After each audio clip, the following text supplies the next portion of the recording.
వైద్య సిబ్బంది, మాక్లూర్ తహసీల్దార్తో పాటు నిజామాబాద్ జిల్లా పోలీసులు చాకచక్యంగా ఈ కేసునైతే దర్యాప్తు చేస్తారు. పూర్తిగా క్షుణ్ణంగా పరిశీలించి దీనికి అంతటికి సంబంధించి ఏదైతే రమేష్ మృతికి గల కారణాలు పూర్తి స్థాయిలో ఎంక్వైరీ చేసి ఆ అదేవిధంగా రమేష్ మృతి చెందడంతో పూర్తిగా తన రమేష్ భార్య తనకు పిల్లలను అనాథాలు చేసి ఆమె జైలుకి వెళ్ళిన పరిస్థితి అయితే నెలకొంది. మొత్తానికి ఆ సుపారీ గ్యాంగ్తో చేతులు కలిపిన సౌమ్య తన భర్తనే అంతమొందించేందుకు 35,000 సుపారీ ఇచ్చి ప్రియుడితో కలిసి ప్రియుడి మోజులో పడి పిల్లలను అనాథాలు చేసి భర్తను అంతమొందించింది. ఆమె జైలుకి వెళ్ళింది.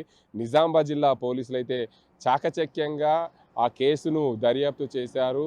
భార్యనే అయితే నిద్రలో వెళ్ళిన తర్వాత అన్నం తిన్న తర్వాత నీళ్లు తాగేందుకు నీటిలో నిద్ర మాత్రలు కలిపి రమేష్ను అంత నిద్రలోకి జారుకున్న తర్వాత ప్రియుడితో పాటు మరో 4 వ్యక్తులు వచ్చి ఆమెని రమేష్ను గొంతు నుమిలి చంపినట్లు పోలీసులు నిర్ధారించారు. ఈ కేసు అయితే క్షుణ్ణంగా పోలీసులు దర్యాప్తు చేశారు.